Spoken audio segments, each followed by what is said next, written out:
What's up, Forney? Sean Myers here from the state of Forney. If you followed what's been going on with the city over the last year or so, you've likely heard rumblings about a potential bond that could be presented to the citizens of Forney soon. Bonds are meant for big-ticket items that can't be funded by the ongoing city budget because they are too expensive. Those items can include needs and wants such as city facilities, parks, recreation centers, other infrastructure needs, etc. The issue with bonds is they generally come with a tax rate increase for citizens, as this bond would. There is always strategy behind bonds as well. You don't want to do a bond during a recession for obvious reasons. You also don't want to do a bond along with another entity doing a bond, such as the ISD or county. As a tax-funded entity, you don't want to overburden your citizens with tax increases, so bonds aren't presented too often from a single entity. Due to the unprecedented growth in Texas, DFW, and Kaufman County especially, however, Forney has quickly been presented with several needs. These needs include schools, infrastructure, public safety facilities, equipment, and additional staff, to name just a few. As we've seen as of late, the county presented a bond in 2019 for county-wide road needs. Also in 2019, Forney ISD presented a bond for additional schools and improvements. As we also know, in 2020, we entered into a pandemic, which has caused an economic downturn and inflation levels we haven't seen since 1982. Another horrible time to present a tax increase to your citizens. However, before the last election, a bond committee was put together to address the future needs and wants of the citizens of Forney. Because of the economic climate and ongoing pandemic, this process was intended to be slow, but the bond committee was put in place so that the city could do a bond election once the economic climate improved. Although many municipalities throughout the nation suffered lost revenues, staff furloughs, and layoffs, the city of Forney experienced record growth in sales tax revenues. Along with the previous city council electing to approve a very conservative budget, as suggested by the finance department and city manager because of the uncertainty of the pandemic, the city was left with a $16 million fund balance at the end of the budget year 2021. That left the current city council with an unprecedented amount of what Amanda Lewis and Sarah Salgado like to call unencumbered funds to apply to some of the needs that would have otherwise been included in a bond. If you'll remember, the new city council members pushed for a moratorium on development last year, citing issues with traffic in Forney and staff being overworked. Although the moratorium did not pass, James Traylor made a plea to the new city council members to instead dedicate quote-unquote unencumbered and incoming funds to building new roads that would be presented to the citizens by the first quarter of 2022. As you'll see, Amanda Lewis alleges that she agrees and the roads are top priority. I'm talking about a pause where we can actually start having conversations of where things are going to be going around Forney. Roads, of course, are top priority with everything else. Madam Mayor, if I may. So the six of us tonight have the ability to change the direction of what our issue is. And the issue is traffic and roads. Through a simple vote tonight, we can divert funds or reevaluate our budget and immediately start to address roads that have already been identified that are currently still subpar. At the end of the day, we could take this next 120 days, take every penny that we receive through permits and fees and put it back to roads, every penny of it. If it's going to be paused anyway, if we're not going to be realizing the funds, let's take the money and do it. Let's put our money where our mouth is. We're here today, and it's time, like I said, it's time for us to put our money where our mouth is. Our citizens are asking for roads, let's give it to them. Our residents are having issues over and over again talking about traffic. That's the one commonality I heard from most every speaker here tonight. It takes listening. Most of this is listening. So let's do it. We reevaluate our capital funds. We look for any fat that we can trim. We trim it, and we invest back in infrastructure that we can control. I have a finance background. I know numbers. I know how to work. I moved to Forney in 2012. I've lived in Forney for about 18 years. Wait, what? I mean, I don't even need a calculator for that math. That we will have a plan in place by year's end. We direct staff to let by 1st Q 2022. First quarter of next year, start these roads. Not just one, multiple. Let's give the citizens what they're asking for. Thank you, Mr. Traylor. And I do agree with you on the roads. But it's now February of 2022, and there has been no mention of any new roads that will provide traffic relief in Forney. Instead, Amanda Lewis and Sarah Salgado have pressed forward with a community center and library, something that will increase traffic, I might add, as you will see shortly. Next, the bond committee presented their findings to the city council in December. They did a great job of identifying, based on citizen and city staff feedback, the needs and wants of Forney. Based on that feedback, they found that the citizenry placed an emphasis on needs such as traffic relief and roads, as well as public safety. We as a committee got to whittle down, really, I think the gist of what most of the committee members wanted was really what we need right now, because it's been so long since we've done the last bond. Our biggest need right now is improvements to Fire Station 2. It's our newest facility, but as Chief Briggs has brought to our attention, it has already been outgrown very quickly with the growth of our city, and that's why it's the very first thing on that page we just came from, is to remodel and grow that second facility. As a bond committee, we felt the next thing that was really needed is a new Station 1 for the Central. Our current one right behind us here right now is already vastly outgrown. And based on the location, we kind of felt that it would be better to build a new Station 1 on the south side of the tracks to facilitate. Does council have any questions regarding the recommendations on public safety? Not so much a question, just a statement that when we looked at the surveys, public safety was at the top. That is the top concern of all citizens for the most part. It takes listening. Most of this is listening. While the citizenry did show interest in a community center that would include a library, that item also had the highest percentage of votes against in the survey. Being that only 30% of the membership of the previous library was made up of residents inside the city limits, that doesn't come as a surprise. But, ignoring the emphasis on roads and public safety, Sarah Salgado and Amanda Lewis continued to try and find any way they could to have one built with taxpayer funds, even without the approval of taxpayers, as you will see here at the February 1st City Council meeting. The one thing that I would like to consider, and Ms. Woodham is here as well, and I may ask her for some questions as well, but I would like to ask the council, one of the options, instead of putting everything on a bond, would be to issue certificates of obligation. This is a debt service like you would do for any other infrastructure. There are certain facilities that you can and can't do that are permissible. One thing that is permissible just with regular debt service, like we did with the Justice Center or any of the other major facilities we've done, is issue a certificate of obligation for public safety. That is a major item on our bond package. Oh, so you'll be spending the money in the bank on that, right? The one thing that I became aware of, and as I was educating myself on this, is if we were to put fire station, public safety, on a bond, and it doesn't pass, we are held to a 3-year holding period. We are not allowed to issue that debt service. So that being said, we're kind of putting our hands tied with that. Oh, so you'll be spending the money in the bank on that, right? The other option I put on the spreadsheet was the second section. I've had some conversation, and some council members have talked, and we've thought with staff, what if we were to take off the library altogether and just fund that with our existing general funds? We have money that we have in our general fund. We can put that as a CIP project. Right now we have, I think, unencumbered funds just under 11 million. Is that correct? Okay. And we have some land purchases that we have to consider, but we could actually earmark the library through our existing general fund, take those funds. Obviously, we're not going to build it out in 1 year. Start the architectural process, find the location, do those things in the next few months, get that for the residents. I am in touch with the people of Forney. And then any future balance would come out of the next year. So there wasn't just an option thinking, let's just take that off the table and see if we can fund that through our general fund. In my opinion, the safety, public safety is mandatory. We have to get it done regardless. We have to make sure our residents are safe. It's in my mind, a no-brainer. The library is something I hear, if we can fund it, give the residents something they want now, I think that would really be great. And then for these future parks, my opinion is put that to the voters, or even maybe just the Northside Park, put that to the voters.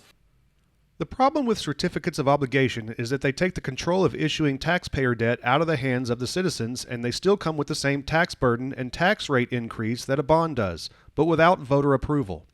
They should really only be used in dire emergencies. Recognizing those issues, James Traylor immediately made a motion to move that discussion to executive session, but the drama didn't stop there. Remember that $16 million that was dropped in the new city council's lap? Well, as of that city council meeting, 4 months into the budget, it had dwindled down to under $11 million. No new roads, no new public safety facilities. Just ill-advised land acquisitions despite free land provided by the Bellagio development for a fire station, downtown buildings, and don't forget the tiffs, treats, and bunt cakes Sarah Salgado expensed using taxpayer dollars. Super necessary. Surely the rest would go to the needs of the citizens, right? Well, even after the bond committee presented the needs of the citizens and the needs of our fire department to the city council in December, Amanda Lewis made the following announcement after reconvening from executive session. At this point, I want to make a statement regarding the bond for 2022. After much discussion within the group, we have some decisions that have been made. We will not be issuing any certificates of obligation. Obviously, certificates of obligation are the same just as if a bond was elected. It will be a debt service impact. So what we have decided as a group is we are going to earmark some existing unencumbered funds out of our general fund to go ahead and start the process for building a library/community center or renovate or whatever we deem is going to be the best fit for Forney. That number has not been determined yet, but we will go ahead and start that process to get that project underway.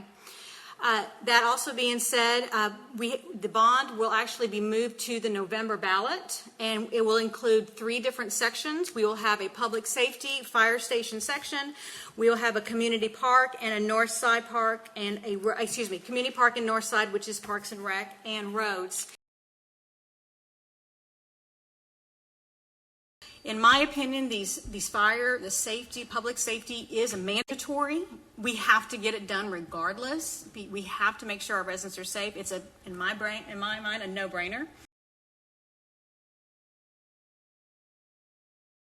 So what we feel as a group is we really need to make sure we're doing everything financially and fiscally responsible, and we really need to cull down these numbers and make sure they are the most adequate numbers for these projects that we want, and we want the residents to really understand what is behind these projects.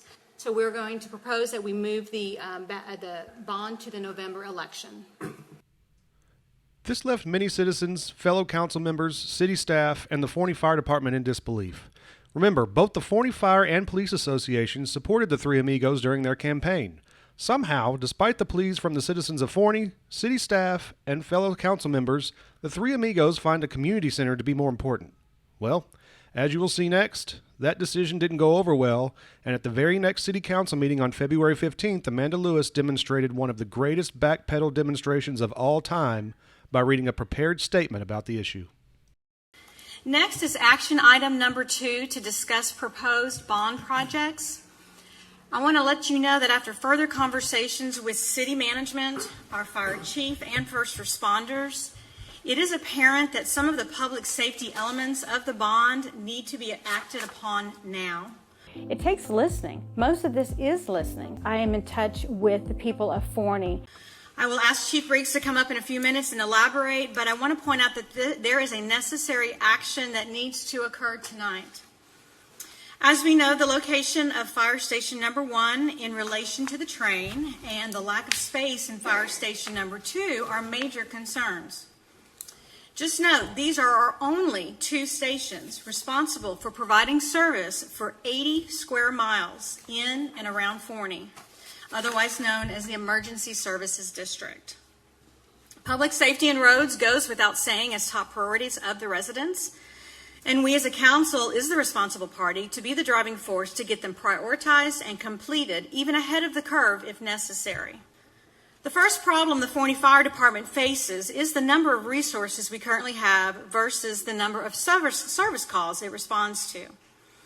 Our fire department currently responds to each and every call, regardless of severity. A discussion around how to best service these 911 calls is still occurring and not finalized yet.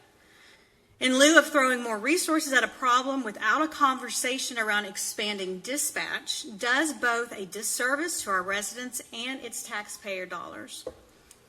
Staff has requested that there be a reevaluation of Fire Station Number 1. including but not limited to adding additional dispatch.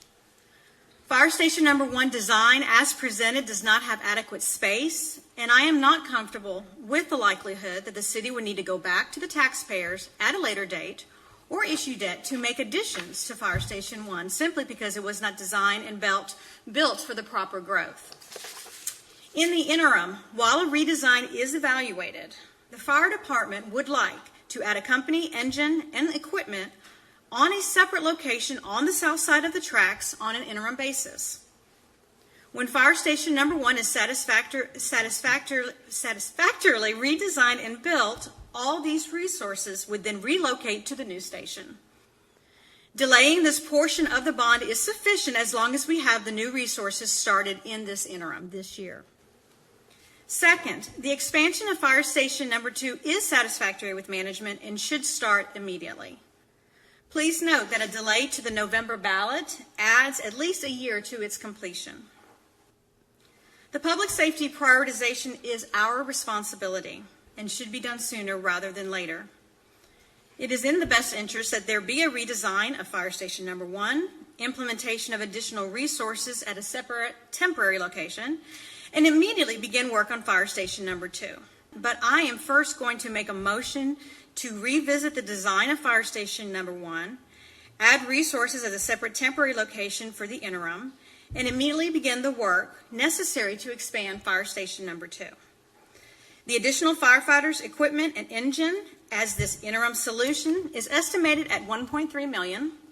Fire Station Number 2 construction costs as presented in the bond is $6.7 million for a total of $8 million. The funding in my motion would be to use our current unencumbered funds. That is all I have to say. Sarah Salgado also took a ride on the backwards bicycle, at least for a moment, then went right back to what she wants in Forney, including a community center and library. It's no surprise, though, sources have told me that most meetings include at least one suggestion by Ms. Salgado of where a library can be built in Forney. Maybe she can pay for it and put it on an expense report for the citizens to pay for, along with more Tiff's treats.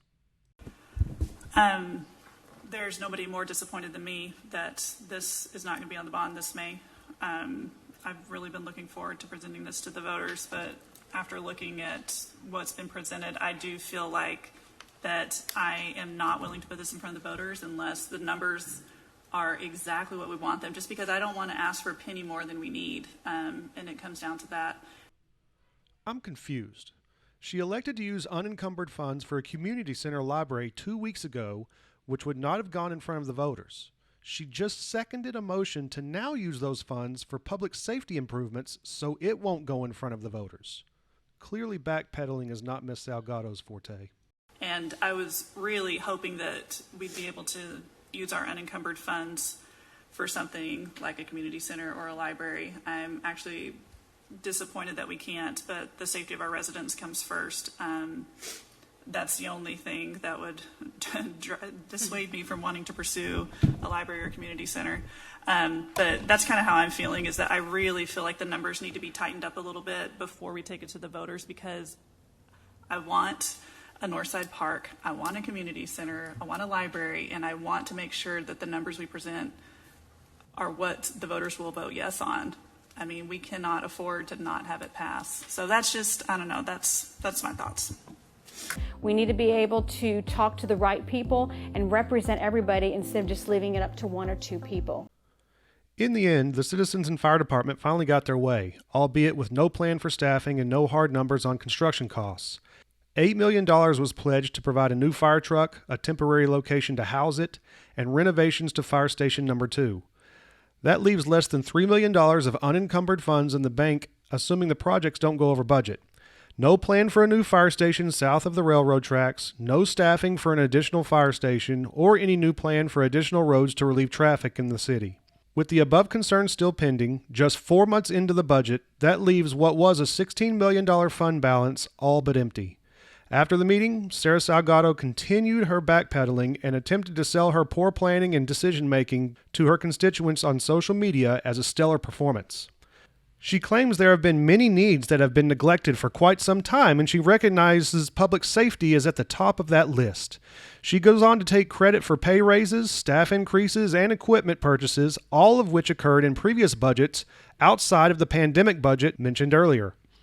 She even claims facility needs to public safety have been unattended to for years, but she chose a community center over public safety. She even attempted to take credit for freeing up $11 million in the budget to help create that $16 million fund balance that they have run through in 4 months. On top of that, Amanda Lewis liked her post. But, as you will see here, the finance director explained during the initial presentation of the budget in August of last year how those funds were generated. The staff started working on this budget back in March. All the department directors provided their operating budgets, and then they provided what we call supplemental requests, which are requests for equipment, capital projects, new programs, new employees, things outside of their regular budget. I'm happy to report that we were able to grant all the requests. So let's look at the budget.